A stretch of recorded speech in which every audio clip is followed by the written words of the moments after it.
So hello students, here we are talking the poem of class 9th Rain on the Roof. The Little Girl की ये poem है, ठीक है। इसको हम पढ़ेंगे, पूरा अच्छी तरह से मीनिंग समझेंगे क्या है क्या नहीं। So let's start. When the humid shadows hover over all the starry spheres, कहने का मतलब है जब humid shadows hover करते हैं। humid shadows का मतलब जब क्लाउड्स छा जाते हैं, होवर का मतलब इधर से उधर घूमते हैं, over all the starry spheres, इस पूरे आकाश में, स्टारी स्फेयर का मतलब आकाश में, and the melancholy darkness gently weeps in the rainy tears, और जो मेलंकली माने होता है दुख, और ये दुख भरी जो डार्कनेस है, ये जो अंधेरा है, जेंटली वीप्स, ये जब रो रहा होता है इन रेनी टीयर्स, ऐसे ही मतलब रेनी टीयर्स, जब ऐसा लगता है ये बारिश जब हो रही है तो ये दुख के मारे ये यहाँ पर बरस रहा है रेन्स के रूप में। What a bliss to press the pillow of a cottage chamber bed and lie listening to the patter. क्या मतलब है समझो। What a bliss, क्या खुशी होती है to press the pillow of a cottage chamber bed, मतलब जहाँ पर हम रह रहे हैं, कमरे का जो चैम्बर है, उस बेड पर जो तकिया है, तकिए को प्रेस करके उसमें मुंह दबा के रखना, and lie listening to the paper to the patter, और बारिश की जो आवाज है, बारिश का जो टप टप करना है छत के ऊपर, जो टप टप करना होता है, उसको सुनना, लाई लिसनिंग, पड़े हुए सुनना, ऑफ सॉफ्ट रेन ओवरहेड, कहने का मतलब है ये जो मुलायम बिल्कुल अच्छी तरीके की जो अभी बारिश पड़ रही है ओवरहेड हमारे सर के ऊपर, इसकी जो टप टप की आवाज है, इसको सुनना कितना सुहावना होता है और क्या खुशी होती है। और आराम से उस पर पड़े हुए बेड पर और तकिए को दबाना, तकिए में मुंह रखकर आराम से इसको सुनना कितना अच्छा होता है। Every tinkle on the singles has an echo in the heart, कहने का मतलब है हर एक जो आवाज होती है, बारिश की एक बूंद की आवाज, ऑन द सिंगल्स मतलब छत के किसी भी पार्ट पर एक बूंद पड़ती है तो क्या है, has an echo in the heart, वो ऐसा लगती है कि हृदय पर एक आई हुई एक आवाज है, एक ध्वनि है, इको माने आवाज। And a thousand dreamy fancies, और हजारों ड्रीमी फैंसी, हजारों सपने उमड़ आते हैं इनटू बिजी बीइंग स्टार, कहने का मतलब है जो पोइट है यहाँ पर वो अपने बारे में बात कर रहा है कि हजारों, इसी के साथ में इसको सुनते ही हजारों काफी जो ड्रीमी फैंसीज हैं, ड्रीमी जो याददाश्त हैं, जो आपके सपने हैं, वो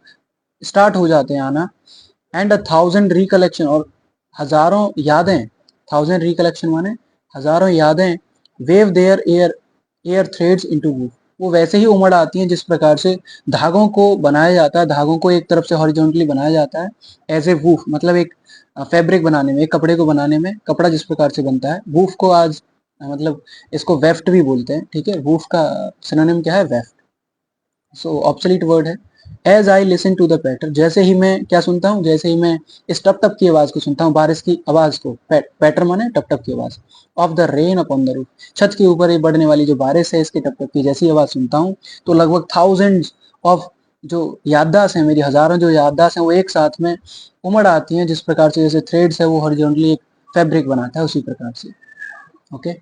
now in memory comes my mother, अब मेरी याददाश्त में कौन आती है, मेरी मॉम आती हैं। As she used in years ago, जैसे वो हुआ करती थी काफी साल पहले, कहने का मतलब है पोइट की जो मॉम है उनकी डेथ हो चुकी है।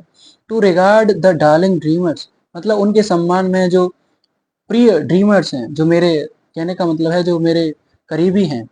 एर सी लेफ्ट देम टिल डाउन, वो कहने का मतलब यहाँ पर एर का मतलब है वो तब तक नहीं छोड़ती थी, she left, ere she left, before she left them till the dawn, मतलब जब तक सुबह होती थी तब तक जो उनके बच्चे हैं, जो मेरी मदर है, मदर को रियलाइज वो करा जा रहा है, याद करा जा रहा है। तो she left them till the dawn, मतलब डाउन का मतलब सुबह तक, सुबह तक होना, तो उनके जो सपने चल रहे हैं तब तक वो छोड़ती नहीं थी, तब तक वो वहीं पर रहती थी, क्योंकि सुबह में हो सकता है कि वो जाती हो कहीं। तो oh, I feel her fond look on me, तो मैं ये महसूस करता हूँ, I feel her fond look on me, मैं उसका जो प्यार भरा जो लुक है, देखना है, वो अपने ऊपर महसूस करता हूँ। As I listen to this refrain, जैसे ही मैं इस पैटर की आवाज सुनता हूँ, जैसे ही मैं इस रिफ्रेन मतलब इस बार बार आने वाली जो बारिश है इसकी आवाज सुनता हूँ। Which is played upon the singles, जो हमेशा क्या है, विच इज प्लेड, जो हमेशा क्या है, जो which is played upon the single, जो छत के किसी भी पार्ट पर पड़ रही है, बार बार टप टप कर रही है। By the patter of the rain, बारिश के इस टप टप की आवाज जैसे ही मैं सुनता हूँ तो वैसे ही मैं अपनी मॉम के अच्छे प्यारे लुक को महसूस कर पाता हूँ। ओके, कॉट्स किन्ने ने लिखा है, काफी अच्छा पोएम लिखा है, रिजेंबल कराया रेन ऑन द रूफ, कैसे हम ड्रीम्स करने लग जाते हैं, कैसे हम ड्रीमिंग करते हैं, हम मेमोरीज को याद करते हैं। ओके, नहीं समझ में आया, you need to watch this video again. Okay, thank